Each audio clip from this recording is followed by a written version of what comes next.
Hi, everybody. It's Gene Simmons, and you're not, and you're listening to the Potter Than Hell podcast with Steve, BC, BB, and Dylan.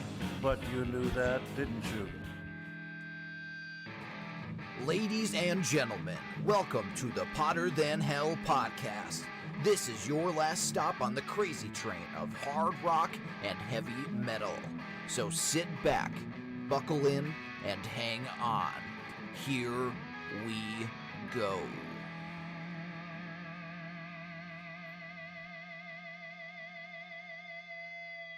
Hello, Potter Than Hellions. Welcome back to the Potter Than Hell podcast. This is Steve, your host. I'm joined this week by BC. Next to him is BB. And on the keyboards is me. Dylan is sitting this one out, and I will get into that in a little bit. And we have our special guest, our good friend, Mark. How are you, my friend? Good. How you guys doing? We are good. Another snowy evening here in northeastern Pennsylvania, and from what Mark tells us, a snowy evening there as well, which, you know, we're used to recording in shitty weather because, you know, probably a good 70% of the time I think the weather sucks when we record. But we are here actually at the studio with the 62 at my house this evening, so we're enjoying a nice cozy evening. I got my furnace fixed. We don't have to share bodily warmth tonight, BB. All right. Well, I know you're disappointed. I know that. So we're here. We're doing a little Whitesnake playlist, and what surprises me, you guys, we've been doing this since the middle of 2017, and we have not done a Whitesnake episode yet. I can't believe that. Going over his episode, it's amazing how much stuff they have that I never really heard before. I'll be honest. Yeah, no shit. Well, let's go around the horn since we haven't really talked about Whitesnake, how we got into them. Mark, how about you? How'd you get into Whitesnake? Well, I'll be honest. My introduction point to Whitesnake was the '87 album, and what ended up happening with that was, much like my introduction to Metallica, I ended up getting a album in the mail, thanks to Columbia House Records, the collectors club there, that I didn't expect. I opened the mailbox, I was like, what the heck is this? I was like, oh shit, I forgot to send back that thing saying I didn't want this month's selection. And they sent me the selection, and the selection was Whitesnake '87. I was like, okay, well, I'll check it out. And my jaw was thoroughly hitting the floor after song 1, Crying in the Rain, because John Sykes is a unbelievable madman on guitar on this record. I mean, he literally is the shining star of this record. I'm sure we'll get into that later, but it was literally my introduction point to it. I loved that record. I listened to it like all the time. And then, of course, once Steve Vai got in for Slip of the Tongue, I mean, I was in like lock, stock, and barrel. So that was my introduction to it. And then, of course, I discovered that they had a whole bunch of great records beforehand, you know, and once I started getting into the more, you know, rock kind of end of things where, you know, stuff like Deep Purple and stuff like that, and I realized, wow, there's such a connection with Deep Purple and this band. You know, I just gravitated back to the earlier catalog as well. All right, cool. How about you, BC?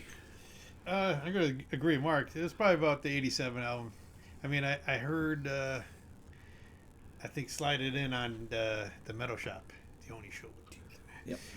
And I was like, that's cool. And then I was looking for Whitesnake, and I think I came across the '87 album. Of course, I got that, and then I got Slide It In second. And then, of course, went forward. I did not really know too much of the earlier stuff. So far, we got a hat trick because I am in the same boat as you guys. '87, you know, this album came out. They're all over MTV. Like when Tony Catan was on that hood of that car, it sucked you right in. You're like, wow, who the hell are these guys? And like Mark said, the guitar player was just like sick bananas. Like he was like ripping up. Like, who the heck are these guys? Trying it, right? You know, and then then it went backwards, and then, you know, then you realize that this actual '87 album is pretty much almost like a somewhat of like a do-over of songs, or I don't know if you really want to call it greatest hits, but you're like, oh well, I know that song's on this album, and it's odd how, you know, not knowing the band, how it almost came out as like a redo album of sorts, but like I said to Steve before, it's tough when you hear the songs on this album and you go back and you listen to the original ones. You're like, man, this the newer ones that they redid was so good and so heavy.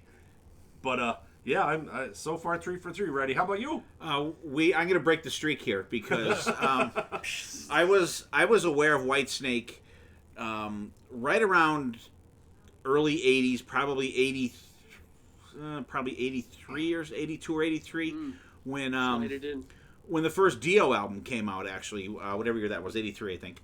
My buddy Ed Jankowskis, that we had him and his brother Chris, we did the Deep Purple episodes. When we became friends, and he, that's when, like, I was kind of like, okay, he introduced me to, like, Deep Purple, and, like, he let me borrow Live in Japan. I was like, wow, like, this album was made. I was, like, fucking, like, 2 years old, I think, when that album was made. And then he said, well, here, he said, there's a band, Whitesnake, and I think it was right when Slide It In came out. When did Slide It In come out? 82?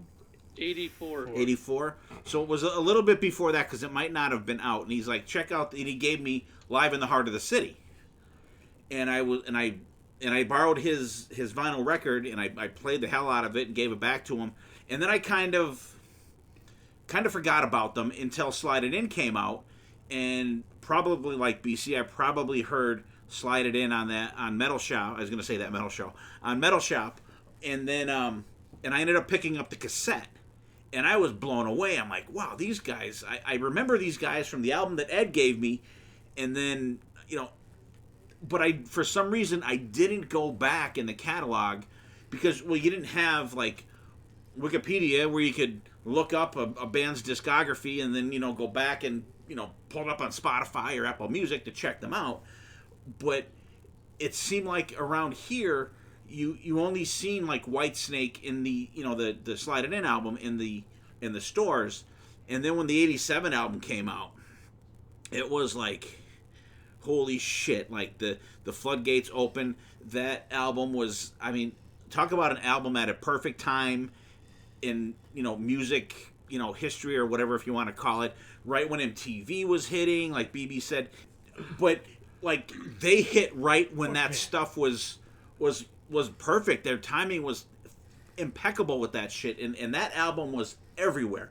We saw them on that tour. Did you see that show, BC? They opened up for Motley Crue on the Theater of Pain tour, I think it was. We saw them down Pocono Downs. Girls. Was it Girls? Yeah. Was it? Okay. Theater of Pain was downtown. Oh. Yeah. Oh, the Theater of Pain one was with Loudness. I think we're working with the Motley Crue. Hello, Alwood. I remember that show. I mean, it was fantastic. And then of course after that, once the album really hit, they started headlining and everything. But it was like you kind of, even though you didn't, you say you started listening to them like me, like at Slide It In, you kind of felt like you were in on the ground floor of this band because you didn't really know a lot of the older stuff, and they really didn't play a lot of that stuff when they played live at that time because they were pushing the 87 album and they were playing shit from Slide It In. So you didn't get, I think, a lot of, that older stuff. But some of the older stuff was redone on 87 too. So you were kind of getting both if you were a fan that was into them. The earlier albums like Trouble, Love Hunter, Ready Willing, and all those guys. But prepping for this episode, and actually since I've started collecting vinyl, I've been getting the back catalog as I've seen them at these used record stores, and the stuff's really enjoyable. It's like heavy blues rock. It's like he picked up right where he left off with Deep Purple. It was just a good, solid hard rock band, and and everybody thinks because you see the videos, you see. You see Steve Vai, you see Adrian Vandenberg and Vivian Campbell in Whitesnake. You're thinking, oh, they're the guys, but like it's John Sykes that played on an album, right. And he absolutely fucking tore it up. And the thing for me between Slide It In and Whitesnake '87 is it doesn't sound like the same guy playing. The production is so polished on '87 compared to Slide It In. They really maybe kind of pulled the wool over your eyes. You think it's these guys in the video playing, unless you look into the album covers and stuff and see that it's John Sykes. So I mean, we'll get into some of them songs there. But before we do, Mark, give us the lowdown. How are you making out with Dark Monarchy? And I see that you have decided on the final color for the new Project Gemini on vinyl. So fill us in. Yeah, well, the final color has been voted on by the people, the supporters, and the unanimous vote. Well, I wouldn't say unanimous, but it was pretty, a pretty strong vote for the teal blue. So the teal blue it will be. Also, I'm just waiting back to hear from my guy at the Lacquer channel. He has all the songs now, and he's going to be working on giving me my test acetate. So once I get that back from him, and I think it sounds good, I will be starting the pre-order for the vinyl release of Project Gemini in the year 3073 Book 2. So keep your eyes open for that. Of course, I will post it everywhere and, send out messages so people don't miss it. As far as the Dark Monarchy next record, it is going exceptionally well. I just sent over another song back to Joe because, as you guys know, we have an interesting way of writing songs. Each of us write 3 or 4 songs, but we only write the first 3 minutes of it, and then we give them to each other to finish. So we never know how long the song is. It depends on how the other person concludes it. So far, we've been having nothing but 7-minute songs coming back and forth when they're done. So that's okay. That's good for the kind of music we do. And we have about 4 fully written, and we have about another 5 that we're working on. So it's going to be a pretty, I'm not going to say it's going to be a long album because I never do long albums. I do 40, 43 minutes tops. But we might have some leftovers that will be, used for a record store day thing or some sort of special release or a single or something. So it's going very good. Excellent. I like that writing style that you guys do. It reminds me of when, totally off the music thing, but when Peter Straubing and Stephen King wrote The Talisman, one guy'd write like one chapter and then the other guy'd write the next chapter. So I like how you guys do that, and I can't wait for that. That's very cool. That's gonna be another fun listen. And before we get into the Sorry, I just wanted to add in one thing. I'm really sorry. I just wanted to add one thing. No, go ahead. I did listen to your end of the year episode that you guys did, and the book 2 was mentioned by you guys. And I wanted to thank you for mentioning it on your episode. No problem. It's great. I I messaged you last week. I got the CD in the mail. Threw it in that day. Threw it on. Still love it. It's freaking excellent. I think it's fantastic. And like we've said here collectively, it just seems to get better and better and quite frankly more interesting.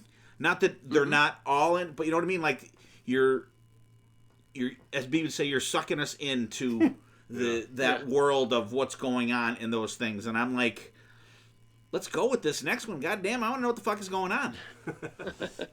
Yeah, thank you. And by the way, BC, your order is on the way very soon. Cool. Well, with the mail around here, Mark, it's tough.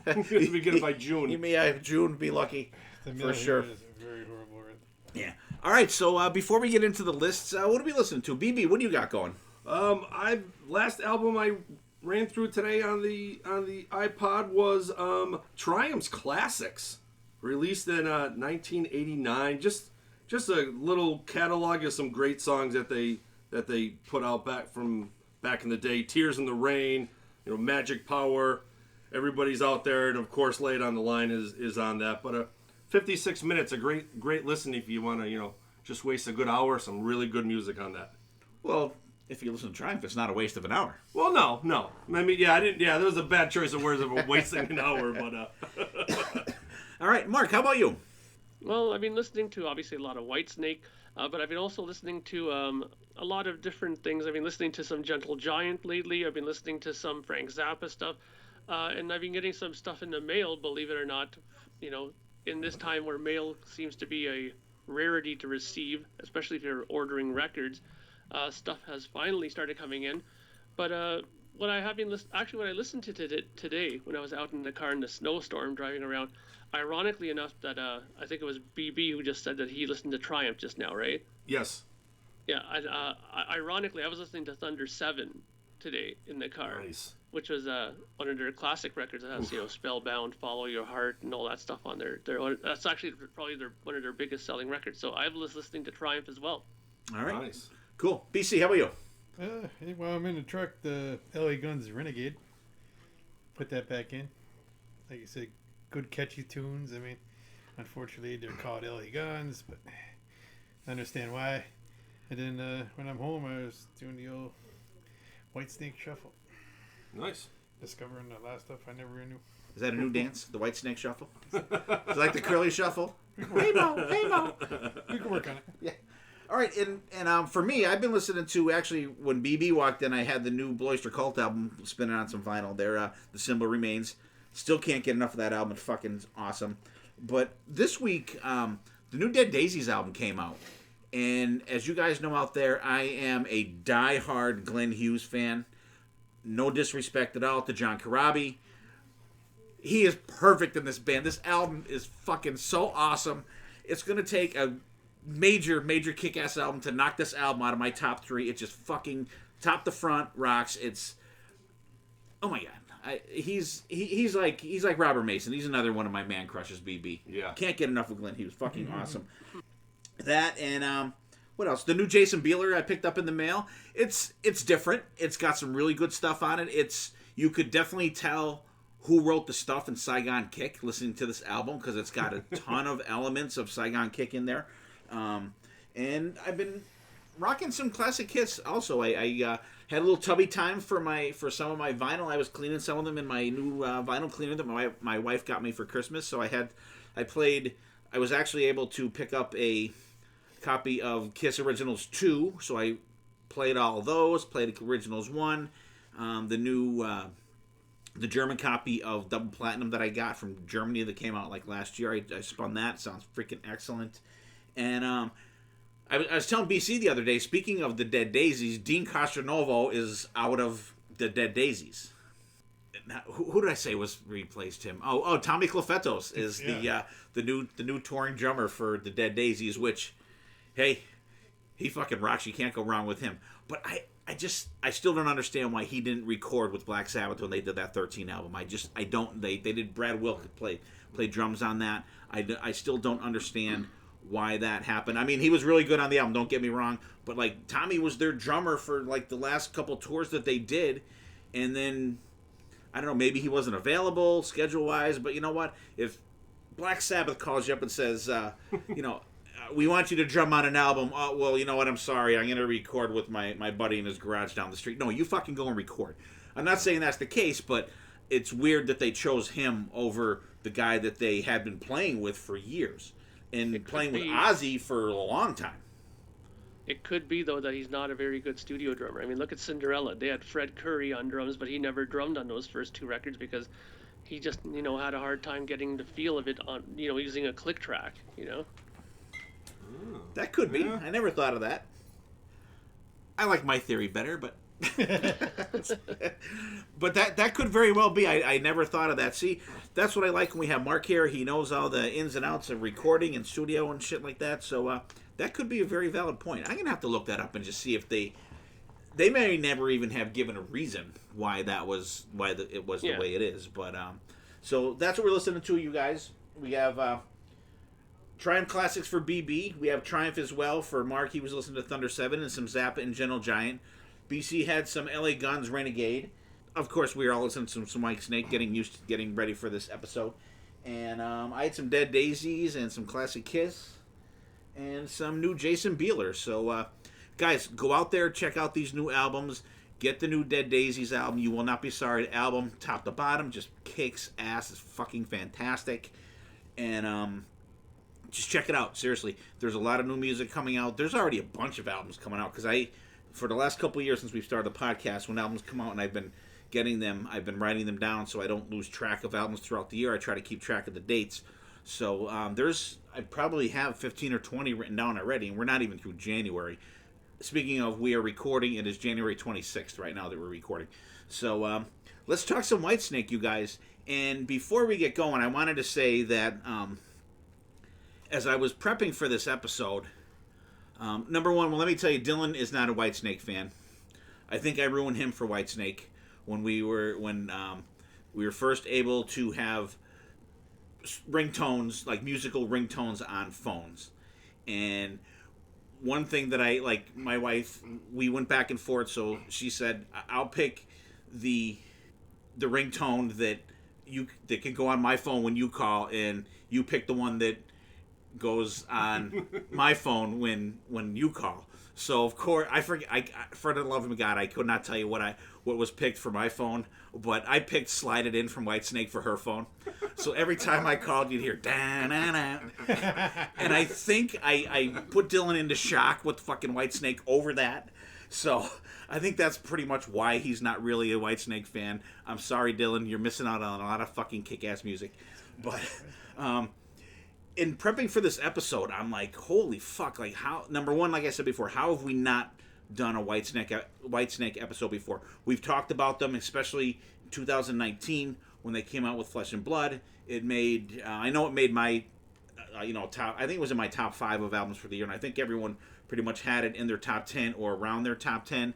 But we still haven't done an episode. I know that one of the songs that's on my playlist I picked on the ballads list, which is unusual for me to pick a ballad for fucking anything, let alone a playlist when there's so much other shit.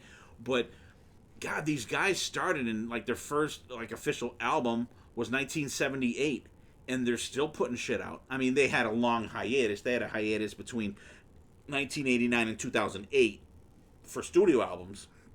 So, but there's just so much great catalog there, and what I like about Whitesnake is the guitar duos throughout the years.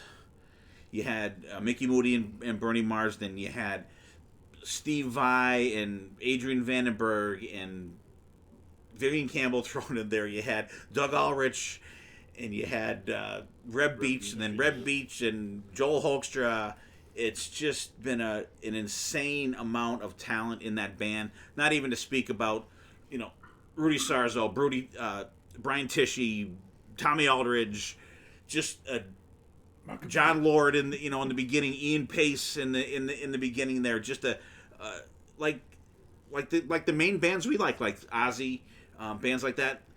They are always surrounded by talented people. There's always top-notch players in these bands.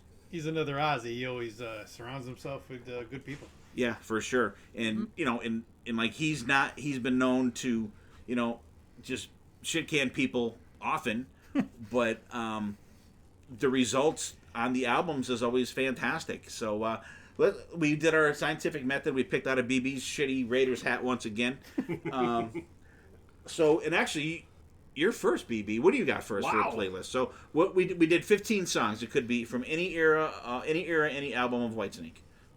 All right, yeah, I kind of wanted to mix it up a little bit, put a couple live ones on there, put a couple of deep tracks from some deep albums on there. So my number 15 song is Nighthawk off of the Trouble album. Definitely way back in the beginning. Put this song on. Dave's fast vocals really, really caught my ear on this song. I love when the band and their harmonies are singing "Let Me Love You." It's just a great thing. And they have the electric organ solo in there from John Lord from Deep Purple. Just a great way to start my Whitesnake playlist. Kind of picking something, a deep track that will hopefully go on the playlist that Dylan will put on the show notes, because this list that he puts out is going to be an amazing list from all of our lists. So I can't wait to scope that out. Song number 14 I picked off of Slip of the Tongue is Sailing Ships. I love the beginning how there's like layered guitar, like the layered guitars. You got the electric and the acoustic. Dave's soft vocals throughout the song are really, really cool. Then it kicks in with that heavy guitar, and then it ends with Dave and his screaming iconic vocals, and the outro solo is so cool in that song. I love that song. Definitely a hidden gem for me on that album. Song number 13, Standing in the Shadows, from Slide It In. Another great album. Another iconic song from these guys. I just picked this song because I just love it. I love the groove. I love the feel of it. The guitar work is great. David's vocals are spot on in this song, and it's just a standout pick for me on this album.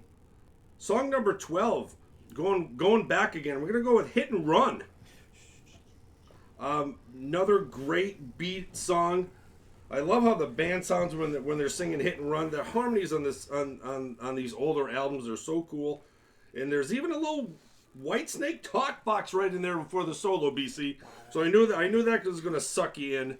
So that's why I picked that one. Another great old song. Song number 11, Children of the Night, from Whitesnake 87. Heavy guitar start, fast beat. Definitely the drums maker for me in this song. The drums sound so big and so loud. And once again, like we've said before, John Sykes on guitar, just another crazy solo he puts out on this album. Song number 10, Ready and Willing.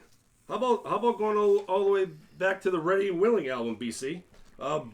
Rocky blues tone to the song, more great harmonies, and these harmonies are set like back in like it's almost like a 70s, like an earlier 70s style. Just a great old feel to this band. Fantastic song. Definitely check that song out. Love it. Song number 9. Steve knew I was going here. Judgment Day, from Slip of the Tongue. Another slow start. Chugging riffs in this. Definitely like a locomotive going through that chugging riff through there. Then it kicks in with a little synth behind the chugging riffs. So many time changes in this song. I'm just a sucker for when they're playing like a synth and the guitar. Right at the end, it just really ropes me, and I love when they layer stuff like that. Song number 8, we're going to go with Steal Your Heart Away, from the soon-to-be-released Blues album, the 2020 remix. Once again, harmonies of this band, fantastics. Dave screaming vocals. It's a nice redo of the older song because it has that little bit better, heavier grindage feel than the original. So that's why I wanted to pick it and kind of showcase that album, since that's going to be out right around the corner. Song number 7, we're going to go back to the unzipped box set.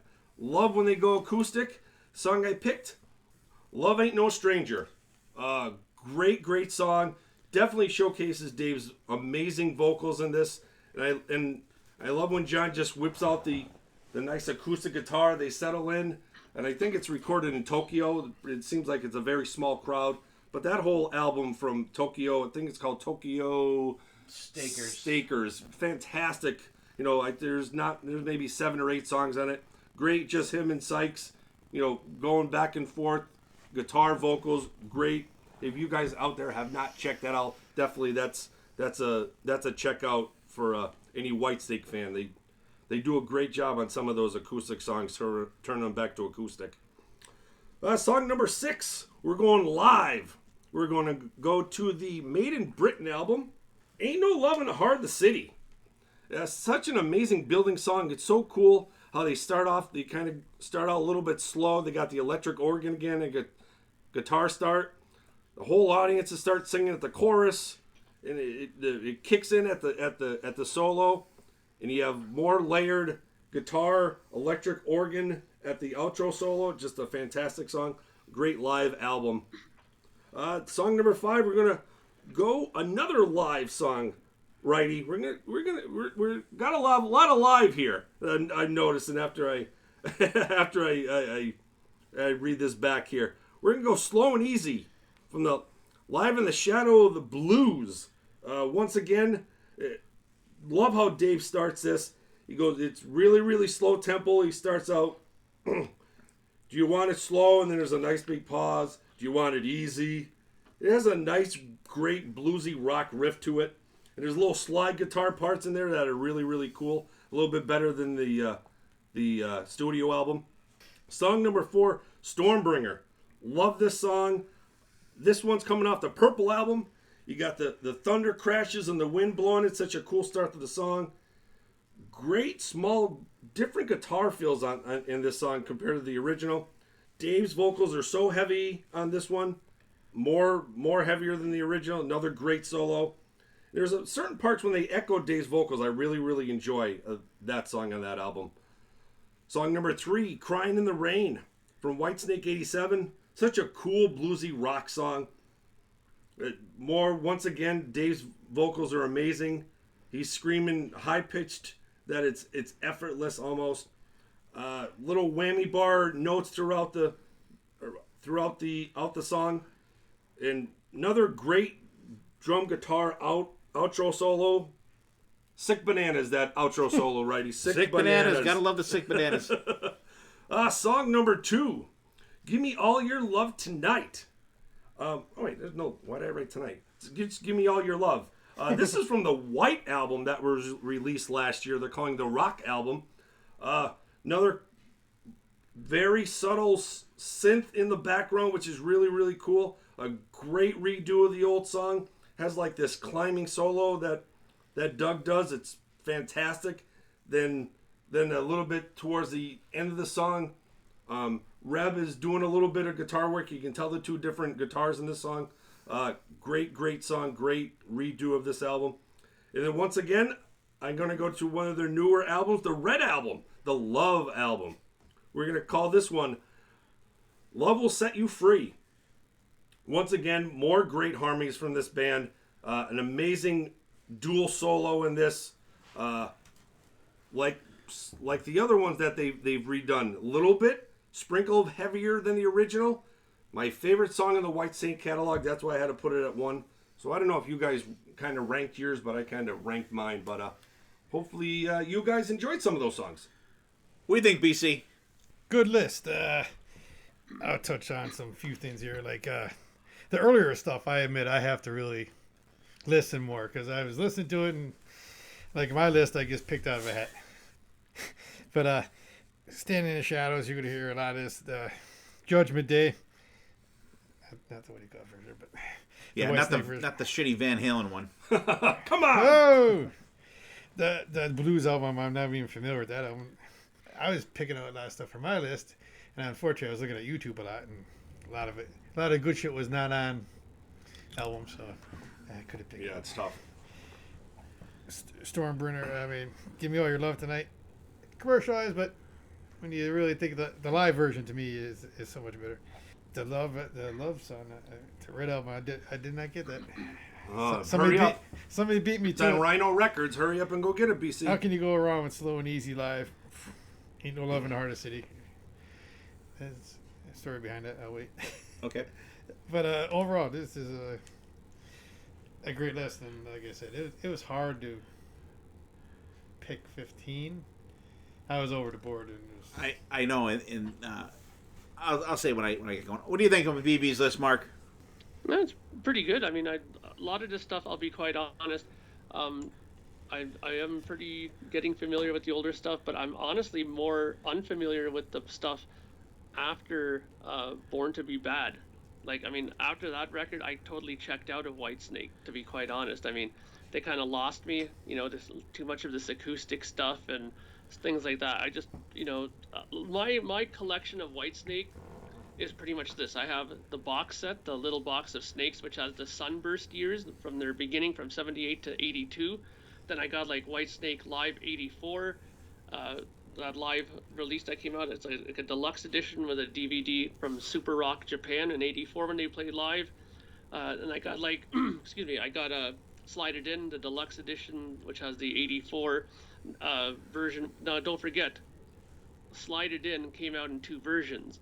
There was an original UK mix of the record, which was done by Martin Birch, and then they hated it in America and wanted it redone, and that's why the version that you hear, the popularized version of it, was redone by Keith Olsen here, and also John Sykes replaced all of Bernie and those guys' bluesy guitar and put some more kind of kick-ass, hair metal kind of guitar on it, and that was the style that became popularized by Whitesnake and the stuff that, really got them on the map. So that album, chances are you probably guys were listening to the US version and not the UK one. You can correct me if I'm wrong with that. But I also have the Live in Donington 1990 tour on CD and DVD, and also got the Purple album. So technically, I think the Purple album is the latest or the last record I got from Whitesnake. So that kind of gives you a clue of what my list is going to be like. But there's nothing wrong with what BB picked. I mean, a lot of his songs are classic songs. They're just done either live or they're done in some kind of different fashion that I might be aware of. All right, cool. I just want to throw this out there just because I did a Van Halen Unplugged episode does not mean that I'm totally down with unplugged shit, because I knew BB would throw some stuff in there, and I'm like, I would put, for that unzipped album, I would pull a Sonny Pooney. I would have it in the disc player in the car. I would hit eject, open the window on the passenger side, and toss that motherfucker out. Wow. BC, something wrong with him tonight. Just that. What's that one song? Where is it? Love something. What is it? There's a lot of love. No, the one from the acoustic unzipped one. No, not Love Ain't No. Well, that's no Walk in the Fucking Park either. The Love Ain't No Stranger. That's No, the one I no. picked off of. Oh, maybe that's one BC picked. Oh, see? Wait a minute. That's it. Oh yeah, it is. Yeah, it is. Okay, I picked I'm Love Ain't sorry, No BB. Stranger. That sucks on there too. Ah! But I fucking hate it. I think it's terrible. But I think once we go through, I want to say, "Ain't No Love in the Heart of the City." I think everybody picked that song. Absolutely fantastic song. I like the older songs you pick. Sailing Ships on Slip of the Tongue. That song, it takes too long for the payoff in that song. The solos in the end are excellent, but it's just too The second half is amazing. too long. It's if it was the second half, it wouldn't be. It's like the last third. Like I hate sitting through that shit. Like I just like get my finger and just move it to the soloing part when I'm having it on my phone. Love Ain't No Stranger. Like I said, the unzipped one. The Slow and Easy, and from that Live in the Shadow of the Blues album, that is probably my favorite Whitesnake live album. That and I'll talk a little bit about that when I get into my list. But and I like that you have the picks. You have the one Level Set You Free from the Red album, fantastic. Give Me All Your Love Tonight from the White album, and then you have the one from the Blue album too here, from the Steal Your Heart Away. Yep. And actually, our friend Carl Kennedy, Chris Collier, that redid those and mixed all those, is a good friend of Carl's. And actually, he's going to tie into my hidden gem as well. But good list though. I would give a couple of the acts, but it's Whitesnake. But what gets me about Whitesnake, I don't know what it is. It doesn't take me long to get burned out on them. I don't know what it is. It's maybe just a weird thing for me. But like, I could be burned out on them like at 5 o'clock at night, and I'm putting them back on at 7. Okay, man, this fucking rocks. It's just weird, like the way that happens for me. So, all right, there's BB's list. So, Mark, you are next, my friend. What do you got for us? Okay, so my list is not really a rankings list. Mine is just like a listening list, like how I would listen to these songs. So my first track that I picked is Ain't No Love in the Heart of the City, but from the Snakebite EP, the original White 4-song EP. That actually came out on white vinyl, ironically, back in the day. And I really like this song. I've always loved this song, and I never knew for a long time that this is actually a cover song. This was originally done by Bobby Bland. It's not a David Coverdale masterpiece like many people think it is. It is a cover. But the funny thing is, it is probably one of the most popular songs that he has live that he performs, even to this day. I mean, I'll never forget listening to the simulcast performance of Live in Donington on the radio, and when they hit this song, like the whole place was singing in unison with it. Like, it's that popular a song for Whitesnake, and for him, he's even said himself, for the last 25 years that song has been like one of his most popular songs, and it's a great song. And I like this version because it kind of shows his roots and kind of shows what he was thinking when he started this band, you know what I mean? So I like this version. Very bluesy song, very soulful singing. The next song that I picked is Trouble, the title track from the Trouble album. Again, very kind of bluesy kind of song. I mean, at this time, he had people in his band that were very much of that ilk. You know what I mean? I mean, you had like those, Moody and those guys on guitar, and you had that lineup that's so synonymous with the early part of his career, right? I mean, I think Neil Murray was on bass then and stuff like that. So, I mean, it's just a fantastic lineup, but very blues-based, When you compare, later on how things ended up being, it's a much different kind of band.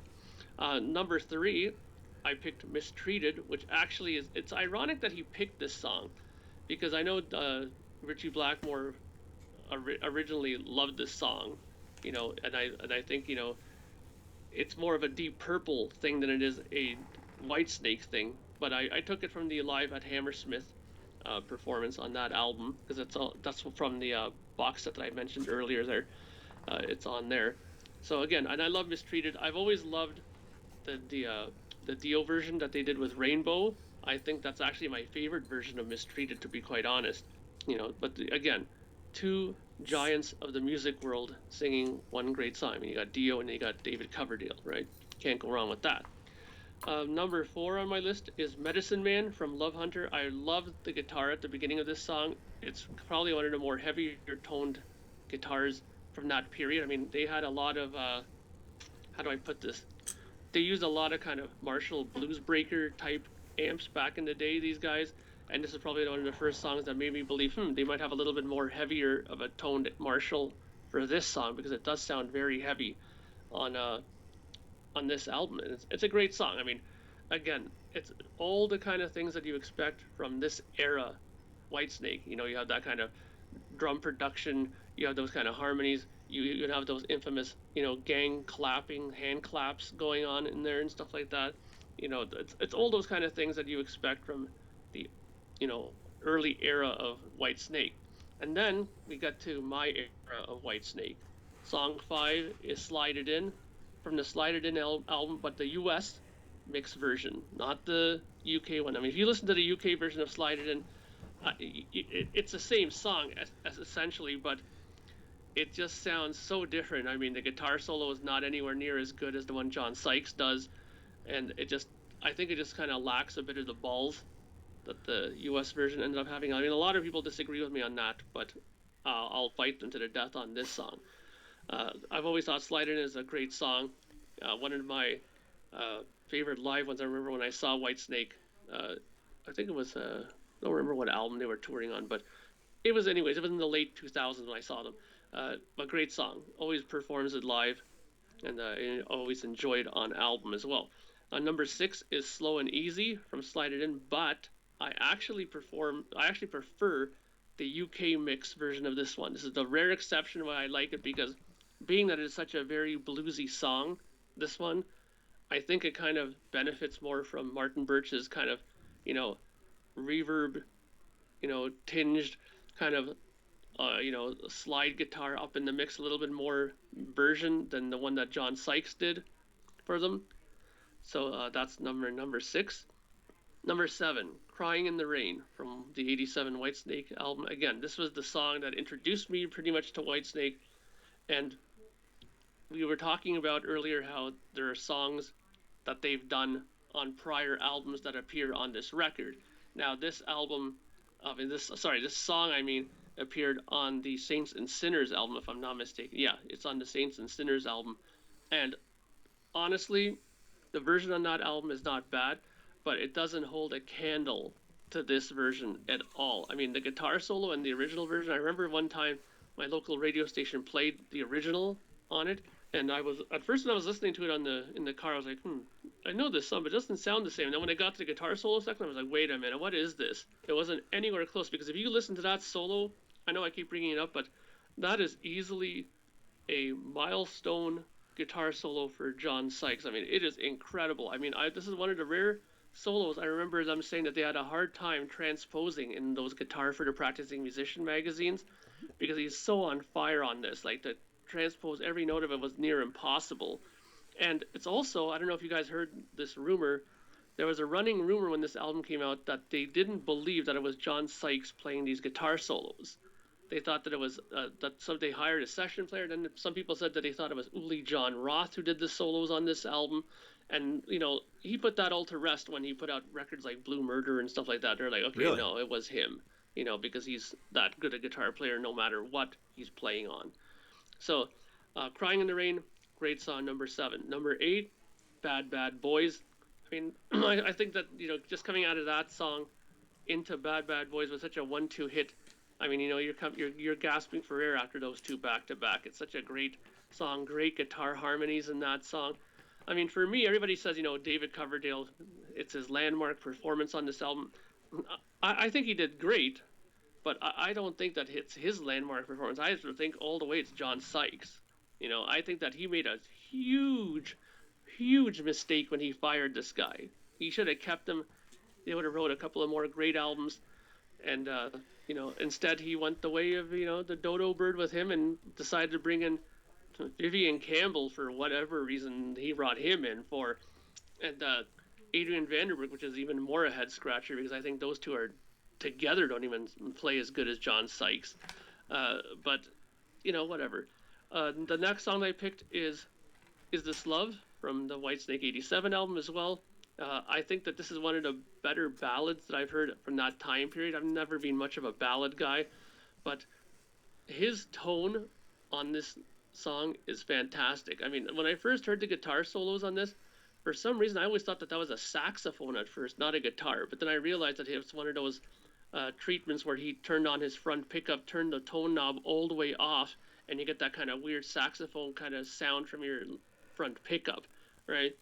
And it's such a great song, amazing lead playing, probably one of David Coverdale's better vocal performances as well. Then, of course, if you're going to talk about this record, you have to talk about Still as a Night. I mean, the song that broke them, the song that, they played on the, all those, Grammy Award shows and stuff like that. Absolutely fantastic song. Yes, it's very Led Zeppelin-ish. Yes, they ripped off a lot of Zeppelin in this, but whatever. I mean, I think it's a great song. That middle section with that whole violin part, bow part, has always been one of my favorite middle sections to a song. Great solo again in there. Another one of those where it just flies by and you hardly, hear what he does. And so it's so fast. Great stuff. Then we get to Slip of the Tongue era stuff. Fool for Your Loving. I'll never forget when that video first came out. I was watching I think it was called Good Rocking Tonight. It was like a late night video show that they have here in Canada. And I remember seeing this video with Steve Vai playing his 7-string guitar. I'm like, what the hell is this? And I turned up the music, and it was Fool for Your Loving. And again, another one of these songs that were rehashed from older material. Now, I think Fool for Your Loving was on one of the earlier ones, like, Ready and Willing from 1980. That version of it is not bad. It is probably closer to this version than, for example, Crying in the Rain is to the original version to the '87. Those two are miles apart, in my opinion. But this one is a probably closer example of, those two songs.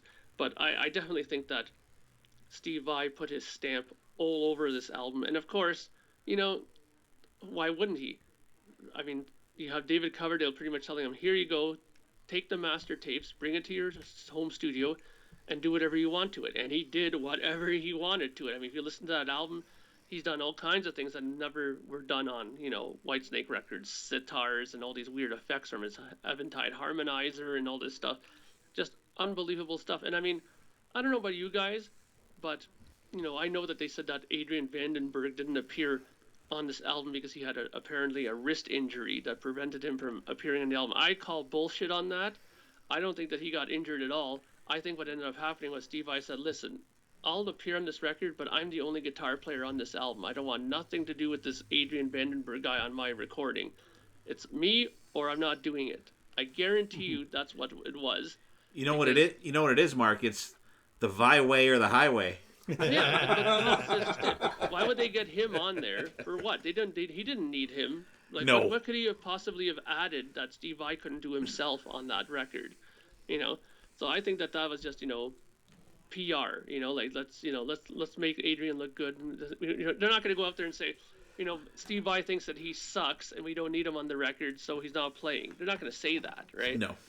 So then you have a Slip of the Tongue, the title track, the beginning of the record. I thought was very good, very different because I thought like that whole approach of the keyboards and the kind of breakdown sections in there were very different from anything from the '87 album, and I kind of like that. I was hoping that they weren't going to do a complete repeat of the '87 album, and they didn't.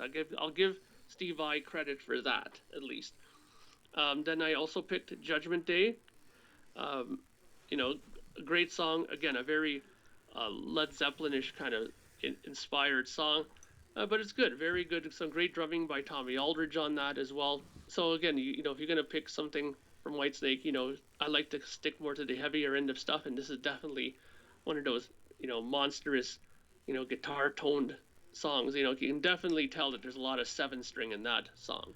Then my 14th song is Ain't No Love in the Heart of the City, live from Donington 1990. Again, I was talking about this earlier. This is one of those songs where, you have the classic David introduction. Come on, Donington, sing with me on this one. And, he got them all singing on it. And you can hear that this is a classic song. I mean, for that moment right there, you can tell that people weren't there only for the 87 album and for Slip of the Tongue. He had a lot of people still in that audience that remember those days, the back catalog days, and they were in the audience, believe it or not. They were in there, and they made themselves very, very vocal during that song. And I think that he kind of, put that in the back of his mind for later stuff, because he was always embracing his older catalog stuff. And John Kalodner, who was his A&R guy for a long time, Mr. Kalodner, Mr. Beard there, he was always a big supporter of trying to encourage Mr. Coverdale to go back into your catalog there, and now let's see if we can pull out one of those old gems and redo them. So he was always into that, and I think that this is one of those songs that kind of spawned that for him. And the last song on my list is Burn from the Purple record. Burn has always been one of my favorite Deep Purple songs from back in the day. Kiss obviously and blatantly ripped that off on one of their albums later, their Monster album. Hell or Hallelujah is a direct robbery of Burn, but whatever. I mean, Kiss have ripped off lots of other bands too. So, but Burn is a great song. I like this version of it as well. I think that he tried to keep it somewhat true to the original, but a little bit more modernized production. You have Reb Beach and those guys on there, so of course they're gonna sound a little bit more current than the Ritchie Blackmore tone back in the day. So there's my list. Again, it's very much centered in the mid 80s and later stuff, but of course that's my introductory point, and the point at which I was really in lock, stock, and barrel with Whitesnake. Right. Yeah, really good list, Mark. And I'll touch on a couple things here. Burn from the Purple album. I listened to that when it first came out, and I was like, I don't know, it didn't thrill me right off the bat, so I kind of shelved it. But then when I listened to it today, I'm like, for some reason it didn't grab me at the beginning, because literally the last time I heard Burn was when Wasp played it on their one of their latest albums. I was like, holy fuck, what a scorching version of that. And I think I was used to that intensity of it. It was just a little less intense than that. But then towards the end of the song, where you get into the keyboard parts and the soloing and shit, it's fucking fantastic. And then once I saw that you put Ain't No Love in the Heart of the City, and actually I think I was the only one that did not put that song on the list because I seen everyone else had it, from the Donington 1990. I remember when Napster was a big thing. This was the one Whitesnake thing that came out on Napster, and it was one that I'm sorry, Lars, you can throw me in jail, whatever the fuck. This was one that I had off of Napster, and I listened to the shit out of this, and I really remember David Coverdale, hey, the BBC said I have to stop swearing, and then he's like, then through the whole show, it's like, what does the BBC not want us to say? The whole crowd yelling, fuck! So, but great version of that song, and excellent. Judgment Day we talked about. Probably the only one I'm is This Love? Because I think that's just, I'm burned out on it. But, you delve back in a little bit with Medicine Man Love Hunter. You may hear that again. Mistreated. And as soon as you started talking about Mistreated, I'm thinking Dio. But I was thinking Dio when it's on the live album with Tracy G. Friggin' fantastic. I don't know if you're familiar with that version or not, Mark. Yeah, I have it. It's on the Live or Divine, I think. Yeah, I got that. Whatever that's called. Yeah. And actually, I just ordered that one on vinyl. That's the show we saw at Tinks. Yeah, it is the show we saw at Tinks. Fantastic. Trouble, really good song. And actually, you have the EP version of Ain't No Love in the Heart of the City too. And that's a really good one. And like I said, people don't realize that that's a cover tune, but that's one. I'm sorry, that's a fucking Whitesnake song now. Just good list. Very, very solid. Really cool. And actually, I'm gonna have to listen because I have the The UK version, like they have on Apple Music, they have the ultimate version of Slide It In. It has the US versions and the UK versions. I have not listened to the UK versions yet, so I will have to check them out, and I will get back to you on the versions of that. So you picked Slide It In from the US and then Slow and Easy from the UK. So I'm going to have to go back and listen to them and see how they are. So cool though. What do you got, BB? Yeah, I love how you started off. Two original back in the day songs.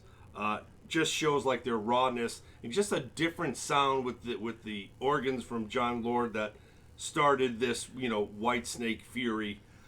Great 2 songs, especially I love Trouble. Love that album. That album has really grown on me since we kind of did our homework with this. And Steve, I'm in the same boat as you. Every time I see Mistreated, Dio always pops in my head. It always I always forget about back in the day when Coverdale was doing it. But a great song. And you already hit this one too. You almost said everything I wanted to say. Slow and Easy from the UK mix. I really want to listen to that. I already have it marked down for homework in here. The Whitesnake 87. In my eyes, you could pick any song off of that album and put it on your list because front to back, in my eyes, that album's amazing. I love the Bad Boys. I love I don't think that is on anybody's list. That's a great. You'll hear it again. Okay, but that's a great deeper track off that album. Once again, Slip of the Tongue songs, Fool for Your Loving, great. Judgment Day, that was on my list. Can't get enough of it. And Burn, great cover of that song from Deep Purple. I really enjoy your list, and definitely, I don't know if anybody said this, but you're talking about a Whitesnake album or even a list. You're tough to get any skippers. Yeah. Unless it's your list. Except for the acoustic ones. Steve would... the acoustic shit. BC. Yeah, Mark, another great list here. I mean, the early stuff like Trouble, and I got to agree with all these other guys that Mistreated, I automatically think Dio. Medicine Man, this is some of the Snake I need to get more into. And I got to check out the UK versions because I'm not familiar with that. I'm not either. And then, of course, the 87 album. How can you go around with that? And the Ain't No Love in the Heart of the City from Dynaton 90. Is that a CD up? Yeah. Oh yeah. I have. Oh, actually, yeah. it's right there on my shelf. I don't remember.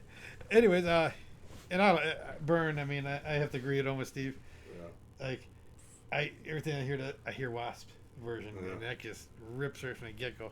But great list as always. I don't remember this. Yeah, I got the double CD. I think there's a DVD in there too. DVD. Yeah. So really cool list. We got BBs. We got Mark down there. All right. So we talked about some Whitesnake, some heavy blues rock. So what we're gonna do is for our gem song this week, we're going to go to our boys Accept. They just put out an album. It's called Too Mean to Die. So we're gonna go back in their catalog a little bit. Another song with Mark Tornello on vocals. The song's Dark Side of My Heart from the Blind Rage album that came out in 2014. These guys are on a roll. If you liked Balls to the Wall, the stuff that we talked about last week on Metal Heart, stuff like that, you will absolutely love the new Accept stuff. Give those guys a chance. They fucking rock. Here's the song Dark Side of My Heart. Check it out.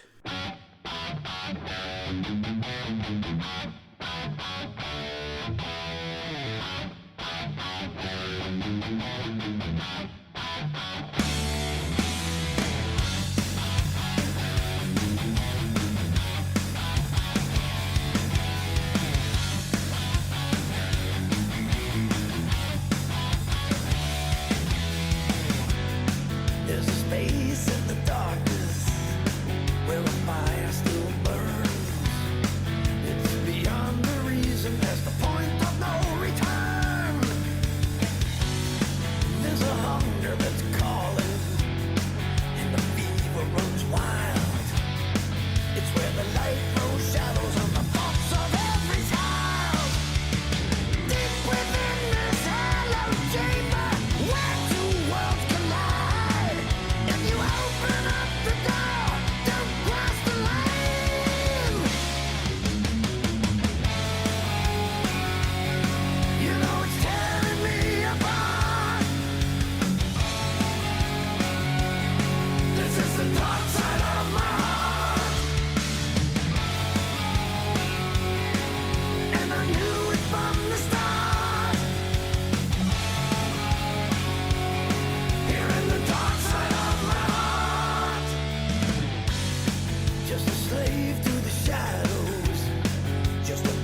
Okay, we are back. Hope you guys enjoyed Dark Side of My Heart by Accept.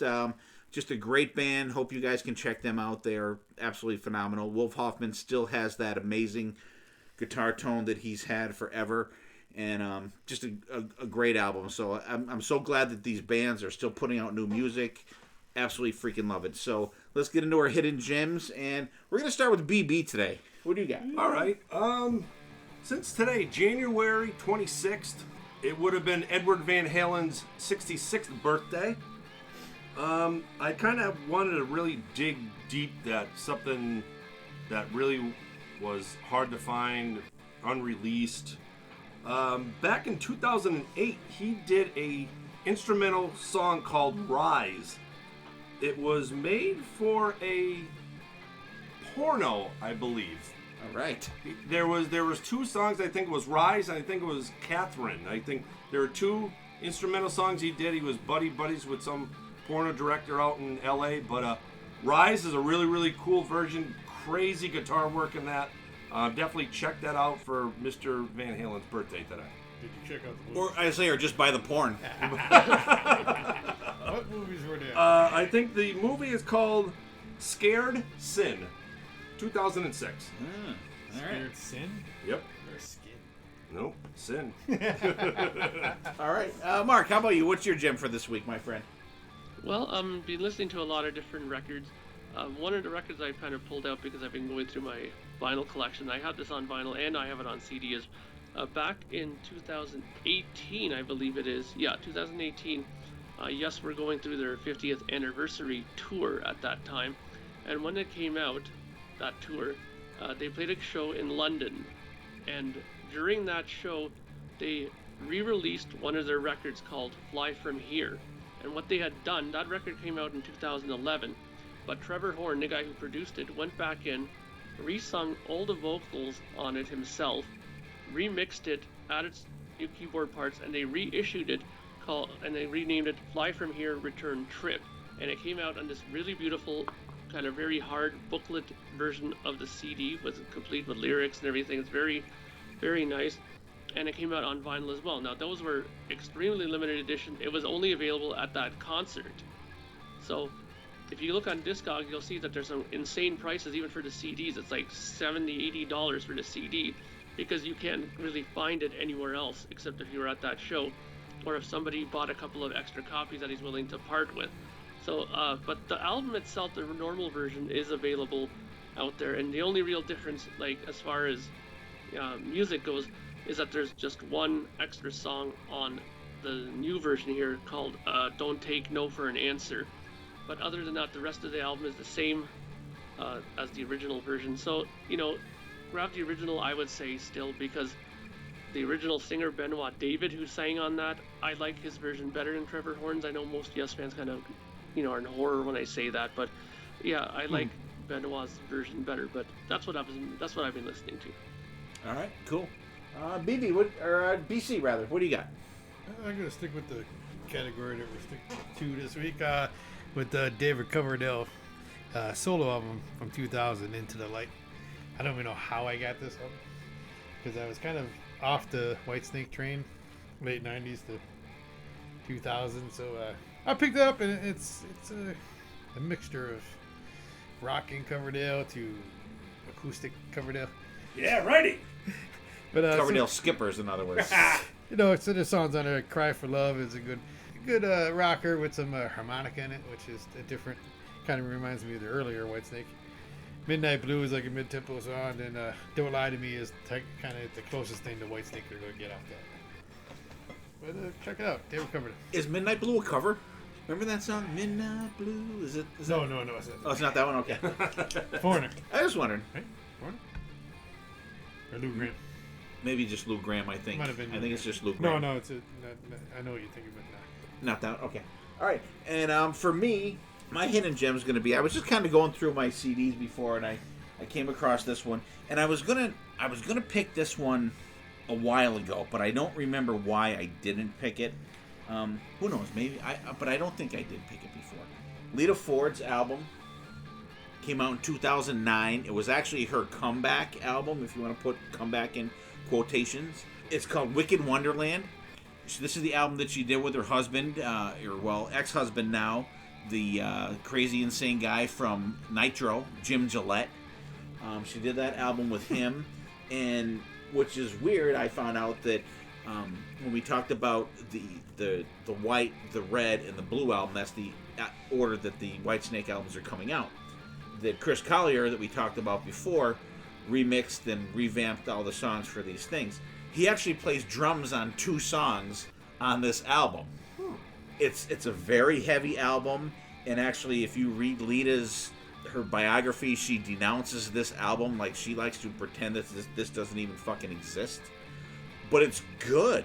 It's heavy. It's like, if you're thinking, okay, I got the new Lita Ford album, there's going to be like a newer version of Gotta Let Go. That's not the album for you. It is not. Comes out songs like Crave. There's a song called Peace, like pretty much Patriot, Patriotic Son of a Bitch. I think the rest of it is, but it's just a good heavy. It's almost like Lita metal, but it's fucking good. And she totally disavows this album. And Stead Holland from Wasp plays drums on all the songs except for the 2 that Chris Collier plays on. But it's a good album. I don't even know if it's available for streaming. And so I picked this because, back in the day, Lita hadn't had an album out since, I don't know, the 90s, I think. I think there's 14 years between her last album and this one. So it was her comeback. And from what I understand, reading her book, the D. Snyder is the one that got her to come out of retirement because she was living on an island and he was there on vacation. They met and he's like, you need to get back out.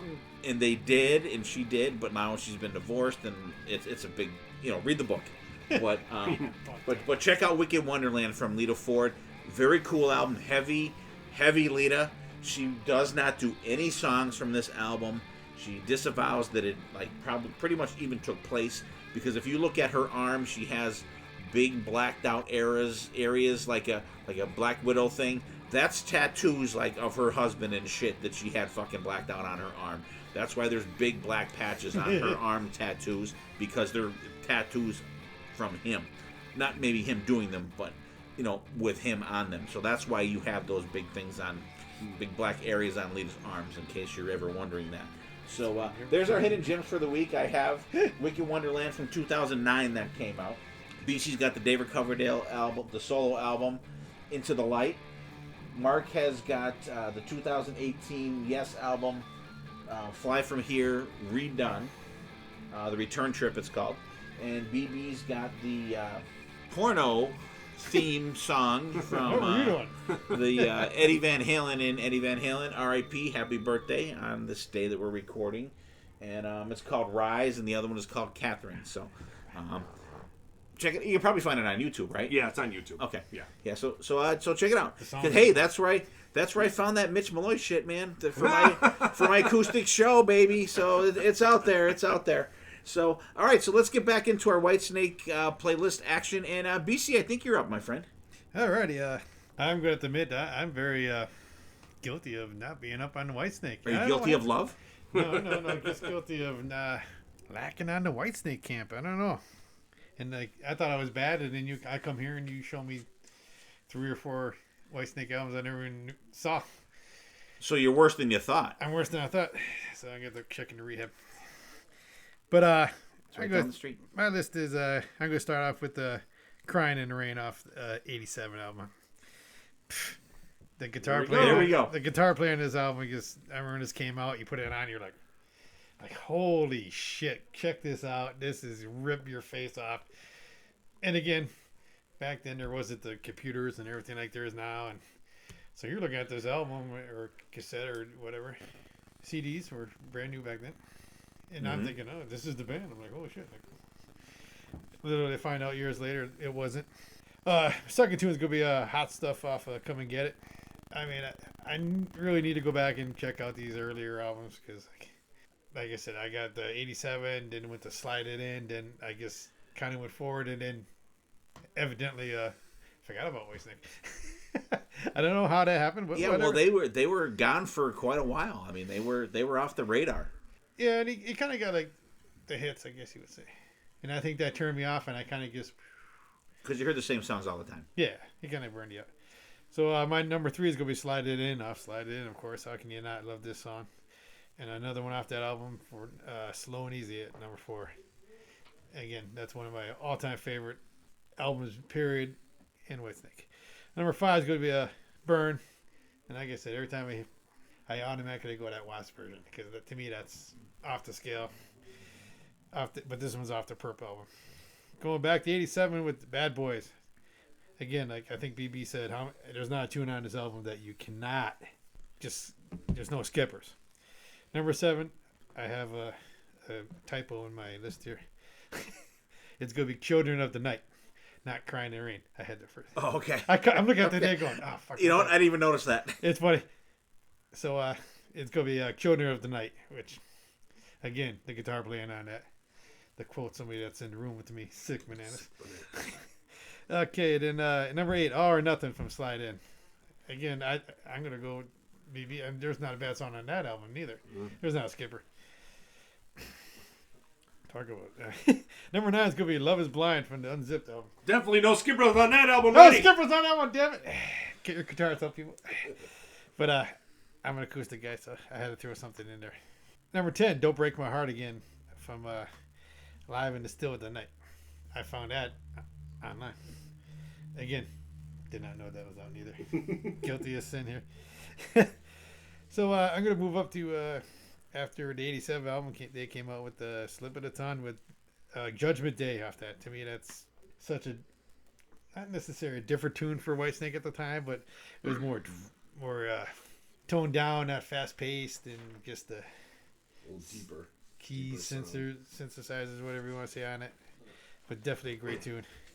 Then they turned it up for number 12's Kitten Got Claws. Now that's classic Whitesnake for me. 13, Trouble Is Your Middle Name off of a later album that I don't mean on. Flesh and Blood. Flesh and Blood. But I don't mean on it. But I started listening to it, and I mean, maybe I need to come back. Like I said, I checked out at Whitesnake. It was only 2 years ago. No, but I mean, I really never came last back. year. I never really came back into the Whitesnake camp after leaving. I knew you would hear bits and pieces, and you're like, yeah, that's not bad, but I never really actually bought it or got into it. We saw them in M3 on this album. Yeah, I mean, everybody's good live, but as far as that was, I don't know what, I got a bad taste after that one. What was that when it came out? It was just 2019. I walked away from the snake. Terrible. Okay, then another one off that album, Shut Up and Kiss Me. I mean, this is some good rock in the Snake. And I'm going to finish off my list with Ain't No Love in the Heart of the City, off Live in the Heart of the City, which I got on a cassette. Probably from the Electric Mineshaft or something. Probably. I was like, ooh, you know, and again, I was not familiar with any of this stuff. That's probably the only thing I actually own from pre-Slide It In. And it's not bad. It's very bluesy compared to the... It's not the 87 Whitesnake. No, not even the Slide It In Whitesnake. But I picked it up on cassette, and I like that album. It's different, but... It's good. I mean, that was, like I said, that was my introduction to Whitesnake, but I just kind of... And that was another thing, too. Like, when that came out, like, there was so much other stuff out there. I checked it out, and I just kind of put them aside, because I was like Dio and Maiden and all that shit. But, cool. What do you think, Mark? All right. Very good. Like me, it seems that BC has a lot of love for the sort of 87, 90 era Whitesnake, which is fine by me. I mean, anything that's from those records, I'll immediately gravitate to. He does have a bit more of the newer stuff than I ever did, which hats off to him for sticking around with them as long as he did, because I certainly didn't. But but these are all good songs. I mean, I don't think that David Coverdale has released much bad stuff. Sure, let's put it this way: there's a difference between bad songs and cheesy songs, right?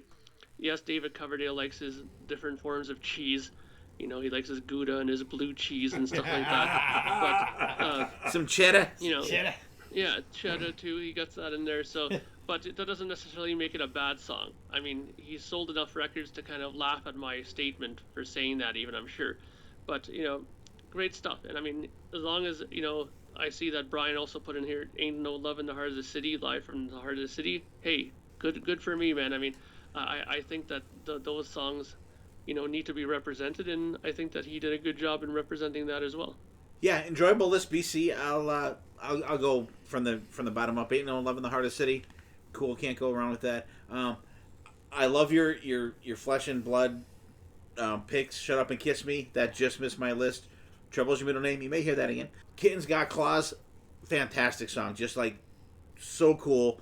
Apparently written about Tawny Katane. Apparently. "Judgment Day." Another kick-ass one. You're gonna hear about a couple of these other songs as well when I do mine. But "Hot Stuff from Come and Get It." Cool song. Just like one that. I'll have to show you my list before. I literally had like 60 songs, I think, that I narrowed it down to 15 here. That was crazy. And another one of Burn from the 87 album, in "Crying in the Rain." Just, you're right. That when that came out, you hear that solo. You're like, oh my fucking God. Do you remember, BC, when we saw Whitesnake, Scorpions, and Dokken down at the arena?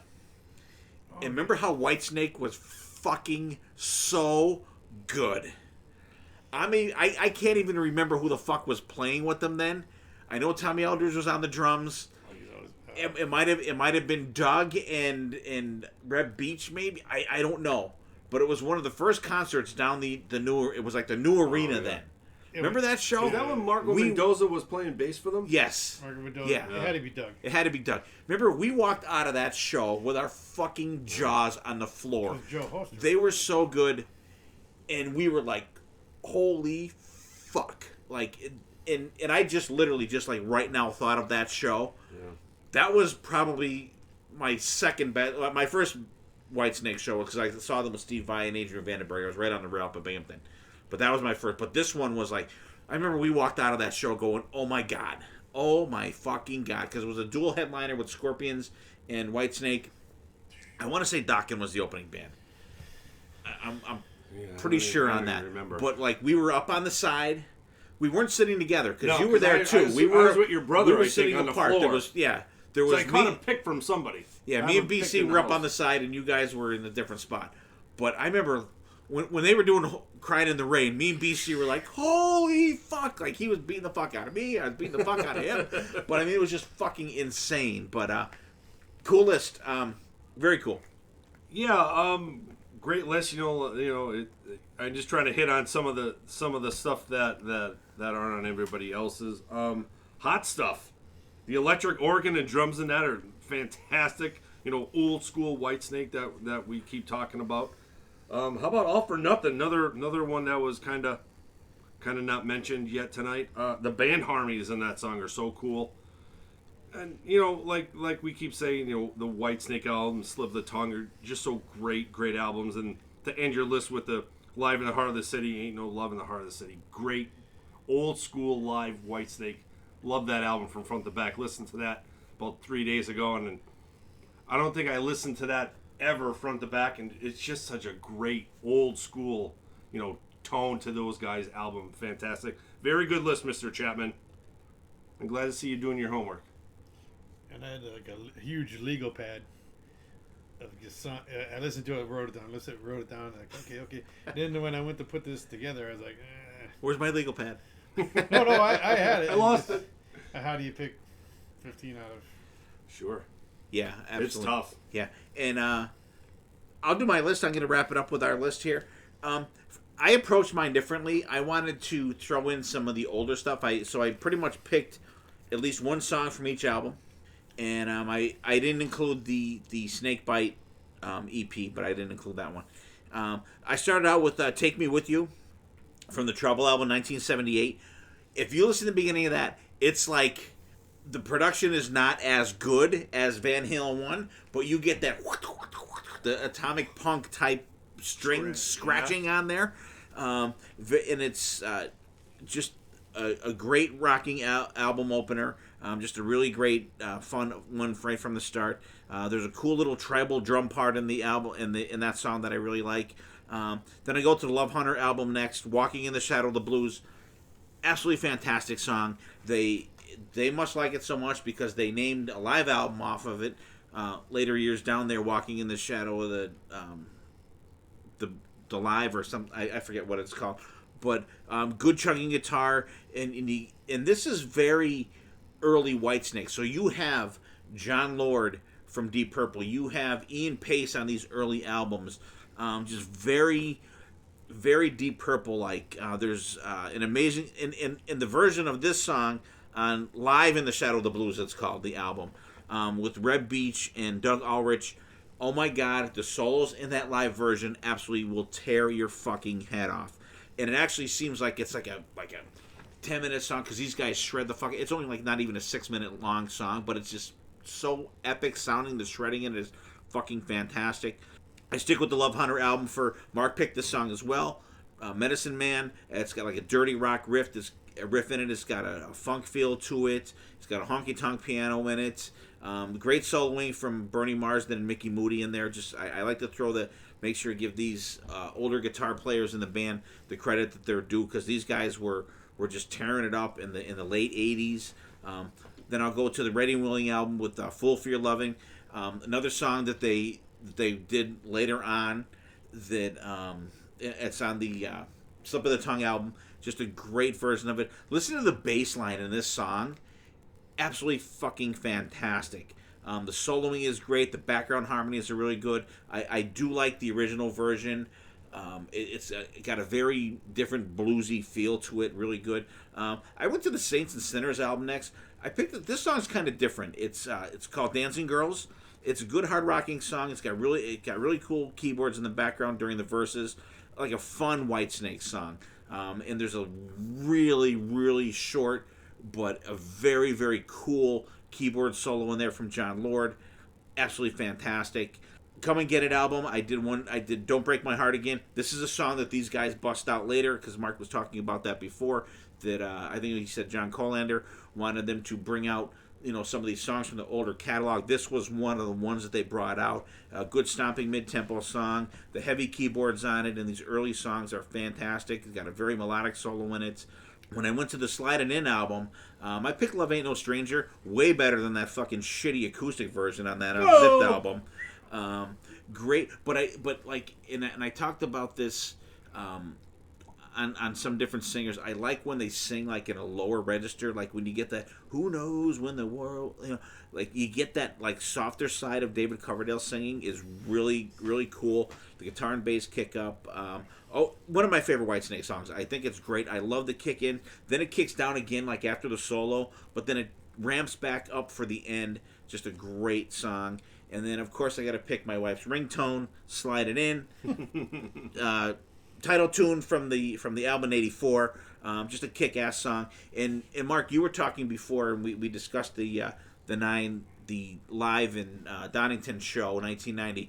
If you listen to the Slide It In version of that, both the very down out is one guitar player, and then the down out is the other guitar player. It's just back and forth for that intro is so freaking cool, and the guitar tone on that live version is fantastic. The chorus is great. You could tell this is one the crowd really gets into live. Really bluesy solo for it. But what I got to put in there, like this album version, Cozy Powell on drums, that fucking kick drum, holy shit, that like bores into your fucking head. And Cozy Powell was just an absolutely amazing drummer, and like he shines big time on this Slide It In album. Fantastic. This song was picked, I think, by Mark and BC. Bad Boys, one of my all-time favorite Whitesnake songs. Absolutely love it. Fast and aggressive, really rocking song. And I like bad boys, and he goes, and some bad girls. I fucking love that. I want to hear him say that like every time after he says that. I fucking love it. John Sykes absolutely tears up the solo on this one. This is another one, BC, that he just fucking goes off. And BB. Yes, sir. This next song coming up, Crying in the Rain, another one I picked from the '87 album. BC, I couldn't get away from this one. It's a remake from the Saints and Sinners album, but totally amped up version. And if you listen, this album came out in '87. The Ozzy Osbourne album, No Rest for the Wicked, came out in '88. Zakk Wylde's debut album. Yes, sir. he stole his pinch harmonics from fucking John Sykes. You hear that? That's where Zakk Wylde got that shit from. Copier, but I mean, he pulls it off great, but I think that's maybe like where he was kind of getting that kind of vibe from. But fantastic song. Like I said, we talked about that. I talked about that song from BC's list. We saw that live. We were like jaw on the goddamn floor. Then I go to the 1989 The Slip of the Tongue album, Deeper the Love. It's very rare, you guys know, for me to pick a ballad. I absolutely love this fucking song. It has that factor for me. And I love the melodic solo, but BC, the ride cymbal, and that's all ding, ding, ding. It gives that extra accent to the song that just makes it so much better. Then I slip to the Forevermore album, Steal Your Heart Away. BB picked the song from the Red album. Patented Doug Aldrich song. He gave Whitesnake a whole nother dimension when he joined the band. This was pretty much their comeback album in 2004, I think it was, with Doug Aldrich and Reb Beach. Just heavy backing riff for the solos. Just it's got whoas. Yeah, I'm in for that motherfucker. Yeah. And then I go down to the when they come on 2008 for the Good to Be Bad album. I had to put this one on there. Can You Hear the Wind Blow? Second song on the album. Just a really great rocking song. The guitar tone with Doug Aldrich is fantastic. Just a really good song. Rips it up. Great driving song. It's got the da-na-na-na, da-na-na. Absolutely love it. Then for my last two songs, I go to the Flesh and Blood album from 2019. Hey You Make Me Rock. This song is so fantastic.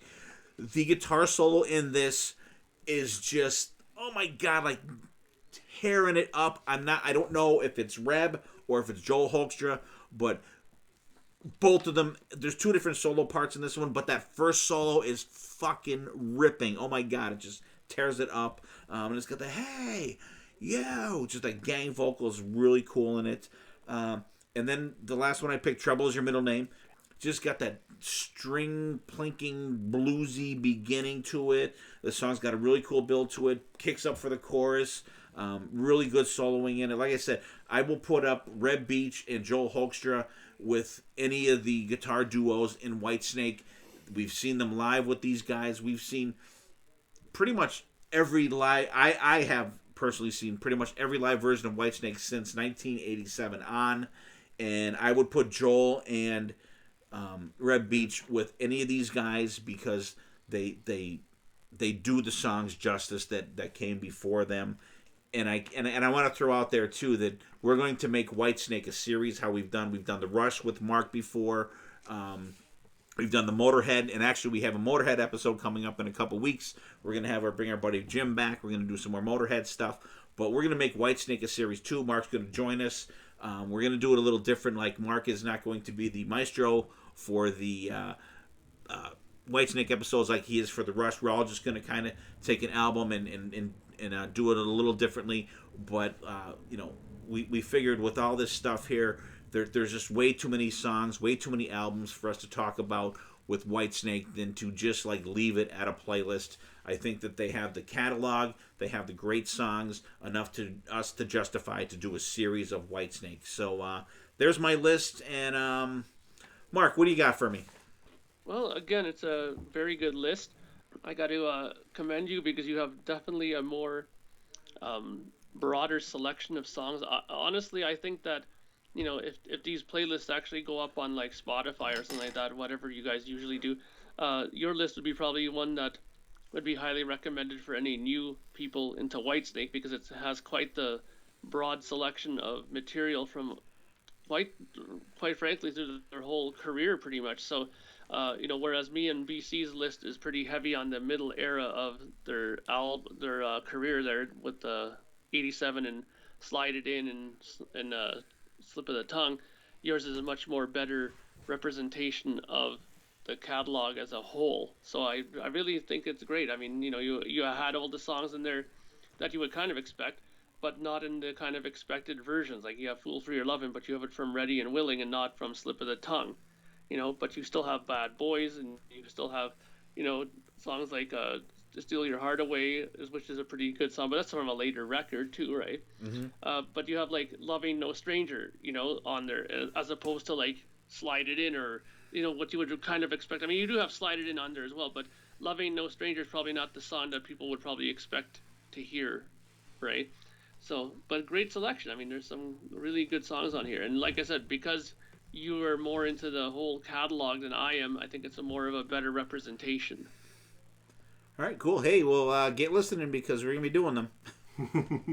Well, yeah, that's going to be the good thing about doing this kind of album thing, because for me, the Rush thing was a piece of cake, because I know every one of those records backwards, forwards, upside down, sideways, because I've lived with them my whole life and they're my favorite band in the world. Whereas Whitesnake, I like the band, I love the band, but I love a certain period more than I like others. So this will give me the opportunity to kind of deep dive into these records a little bit more.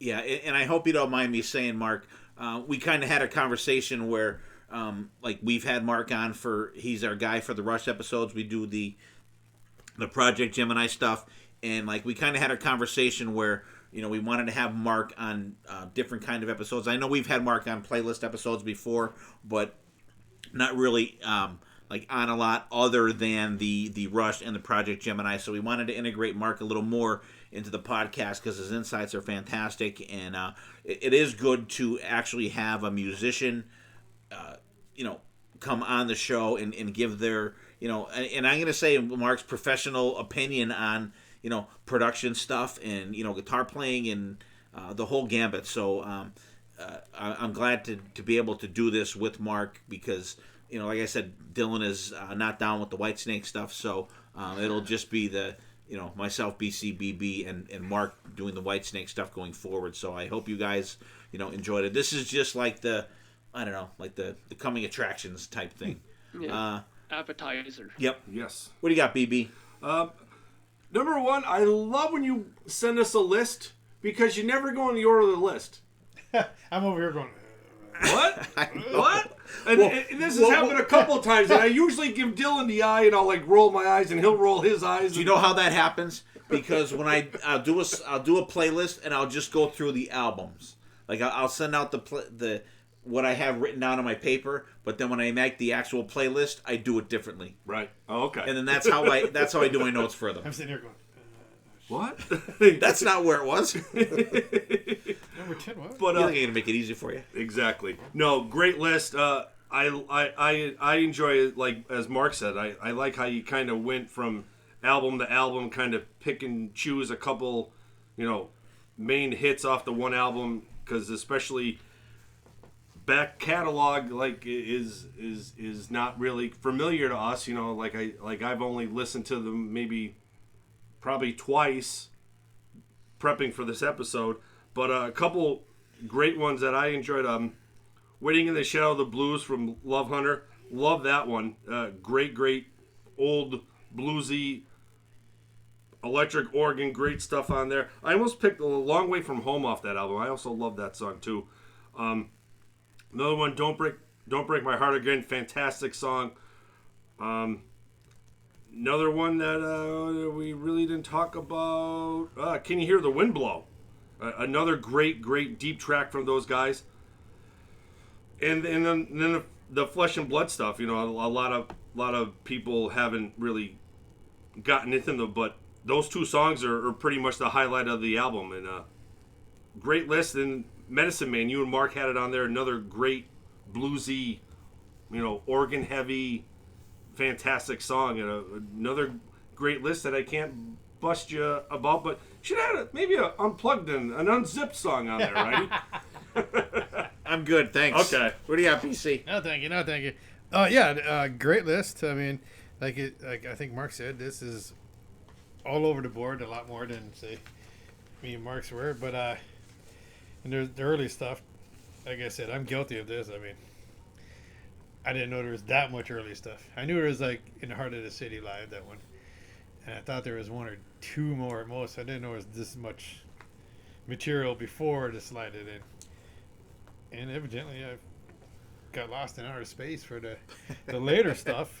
Forevermore. Flesh and Blood, I remember, but I don't We remember. saw them live for that too. For what? Forevermore? Mhm. Where is Come it? on, BC. M3. See, live shows don't count. True. But So it doesn't count when you're comatose, I guess. no. I mean, live is just not.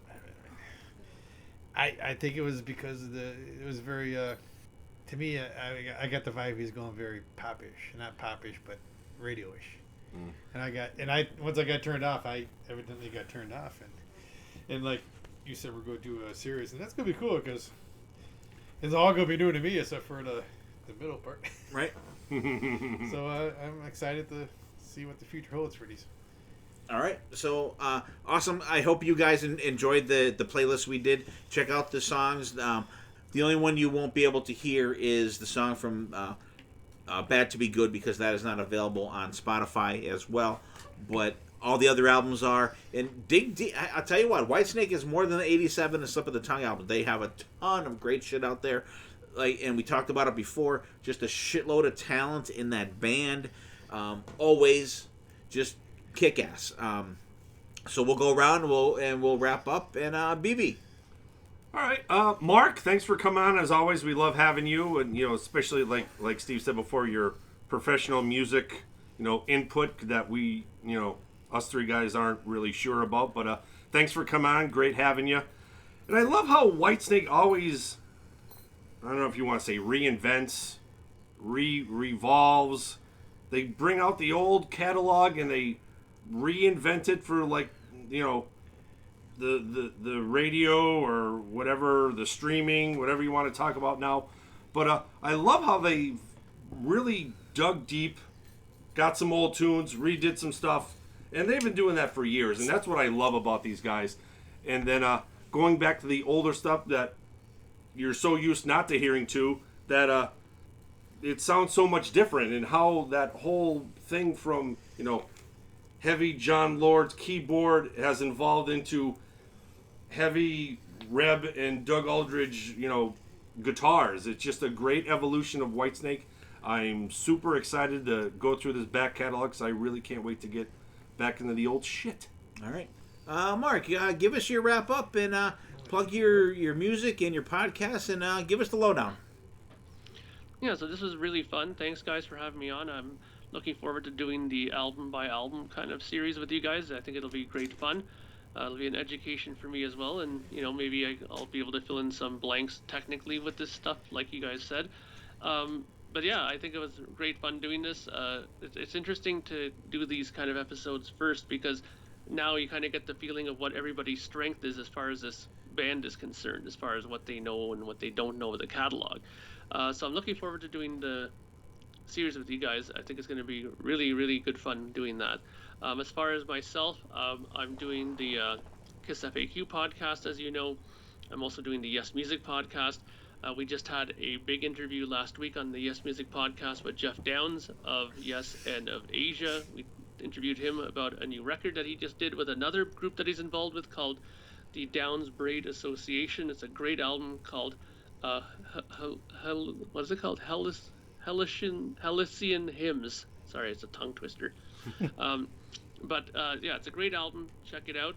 And this week, this is going to be a bit of a leak for people who listen, but we're going to be doing an interview with Billy Sherwood.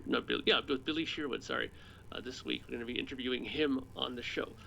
So that's going to be a big thing because he just released a record as well with another band that he started called Arc of Life, which is a really cool band. You should check that out, guys.